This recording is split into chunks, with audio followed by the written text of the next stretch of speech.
O Homem-Aranha é hoje um dos personagens mais reconhecíveis do planeta. Ele tá em jogos, em produtos promocionais, cadernos e tantas outras coisas.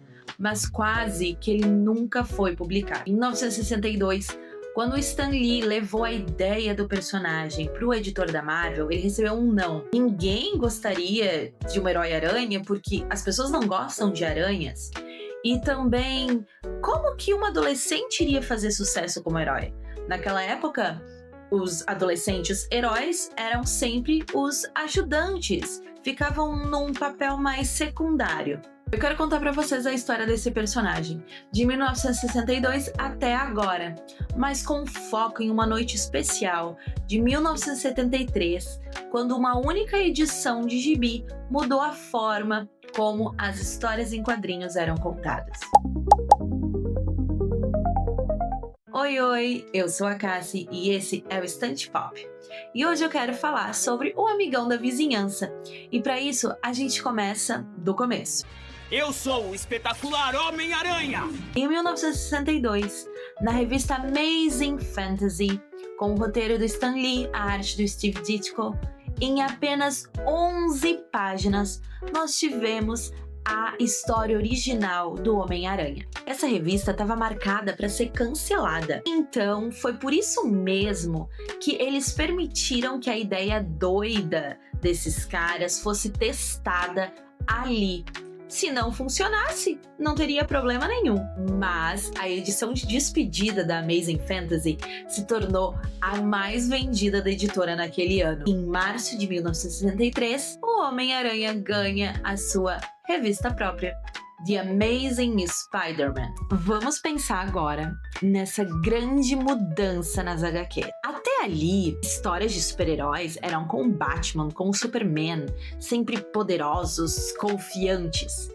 E quando existia um personagem jovem, um adolescente que lidava com alguma insegurança natural da idade, era sempre o ajudante, um jovem parceiro que segue o adulto, um Robin. Mas então surge esse personagem que é um adolescente e tá no centro da história.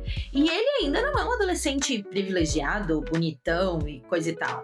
Ele é comum. Ele, na verdade, é até zoado na escola, tá cheio de problemas, não consegue nem falar com a menina que ele gosta. Pela primeira vez, o leitor adolescente estava lendo uma história sobre alguém como ele. Dava para se identificar. E aí a gente para pensar nos problemas. Mas não os problemas do super-herói, os problemas do Peter Parker. Aqueles problemas comuns de trabalho, escola, tantas coisas que nós passamos. Os adolescentes vivem isso todo dia. O Peter Parker precisa pagar as contas, precisa cuidar da tia idosa, vende suas fotos para um jornal cujo dono odeia o Homem-Aranha, tá ali sendo explorado pelo trabalho. Ele falta à escola, chega atrasado, perde compromisso, decepciona as pessoas que ele ama e tudo isso porque tá salvando ou protegendo a cidade sem cobrar nada. E aí tu compara então com os outros super-heróis, com um Batman da vida, que é bilionário, que tem tudo ao seu dispor. O Superman, que apesar de ter toda essa coisa da humanidade, que é muito bonito, também é um super, é elogiado, é visto pelas outras pessoas e tem essa posição estável de um adulto que tem um trabalho. O Homem-Aranha é um herói operário. Ele tá ali sobrevivendo com seus problemas, passando pelas suas dificuldades, e é interessante de observar que se conecta com uma tradição literária. Lá no século XIX, Charles Dickens escrevia sobre protagonistas que eram pobres, trabalhadores, que viviam se ferrando na vida e nem sempre tinham o final dos mais felizes. Existia desde a década de 1930 uma regra não escrita nas histórias em quadrinhos. O super-herói, ele sempre salva as pessoas. Podia doer, podia pagar um preço, mas o bem sempre vencia no final. Todo mundo sobrevivia e era bem cuidado. Tudo dava certo. Só que aí, a gente chega num ponto bem interessante da história do Homem-Aranha. A Gwen Stacy apareceu pela primeira vez em 1965. Ela era namorada do Peter, filho de um capitão de polícia, inteligente, gentil e central na vida dele. Todo mundo esperava que aqueles dois se casassem. Mas em junho de 1973, na edição 121 de Amazing Spider-Man, o Duende Verde sequestra Gwen e a joga de uma ponte. O Homem-Aranha faz o que ele sempre faz. Ele lança sua teia, consegue pegar a Gwen no ar e salva ela. Mas ela morre mesmo assim. E o detalhe mais devastador tá na arte. Bem pequenininho, perto do pescoço dela, aparece uma onomatopeia mostrando que o pescoço dela quebrou. A queda foi tão rápida e o resgate foi tão brusco que ela morreu nesse momento. Não foi o vilão, não foi a queda, foi o momento do resgate. Foi o Homem-Aranha. Os leitores surtaram. Chegaram tantas cartas na Marvel que algumas edições depois, os editores tiveram que escrever um texto explicando a decisão deles.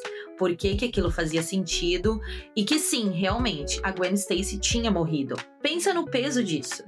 A gente lê uma história tentando viajar um pouco, mas ali a gente vê que, às vezes, mesmo quando tudo dá certo, quando o herói chega no momento certo e consegue salvar, ainda assim pode-se perder as coisas. Pode-se perder as pessoas. E é por isso que essa edição é importante não só para o Homem-Aranha, mas também para os quadrinhos em geral. A gente pode dividir a história dos quadrinhos em eras. A Era de Ouro começa em 1938 com o Superman, a Era de Prata começa nos anos 50 e é aquela dos heróis coloridos, otimistas, com aventuras fechadas, os finaizinhos felizes. E a morte da Gwen Stacy é apontada por boa parte desses pesquisadores como o marco do fim da Era de Prata e o começo da Era de Bronze, que é quando as histórias começam a ficar um pouco mais sombrias, um pouco mais realistas, começam a falar de coisas mais reais mesmo. E olha o contexto histórico, porque isso não surge no vácuo. Início dos anos 70 nos Estados Unidos, Guerra do Vietnã, Watergate, movimentos sociais, desconfiança nas instituições. Os próprios quadrinhos já estavam desafiando a censura para começar a falar sobre temas como, por exemplo, o vício em drogas. Uma sociedade que estava perdendo a fé em finais felizes não ia simplesmente comprar a ideia de que um herói sempre ia conseguir salvar o dia. Aí pra frente, o Homem-Aranha vira uma das franquias mais reinventadas dos quadrinhos. Nos anos 80, o Peter ganha um uniforme preto, que ele descobre depois que é um ser vivo, um simbionte. Quando se livra da criatura, ela encontra outro hospedeiro e nasce o Venom, que hoje é quase tão popular quanto ele. Em 2011, a Marvel apresentou o Miles Morales, um adolescente negro e latino do Brooklyn, que assume um manto no universo paralelo. Olha como isso é fiel à ideia original de 1962. Se o Aranha nasceu para ser o herói com quem o leitor comum se identifica, faz todo sentido que ele tenha mais de um rosto. E isso desemboca no Aranhaverso, com essa ideia de que podem existir infinitas versões do personagem em infinitos universos diferentes. Isso, na verdade, é uma declaração de princípio. Qualquer pessoa pode estar embaixo da máscara. O que me traz até o filme que estreia agora. Em Brand New Day, o Peter vive num mundo que esqueceu quem ele é. Ele mesmo se apagou da lembrança das pessoas que ele ama para proteger essas pessoas. O título do filme não é por acaso. Brand New Day é o nome de uma fase dos quadrinhos de 2008 em que o casamento do Peter com a Mary Jane foi literalmente apagado da realidade. Ou seja, 64 anos depois, a história continua a mesma. O Homem-Aranha é aquele herói que se sacrifica, que perde, que sofre.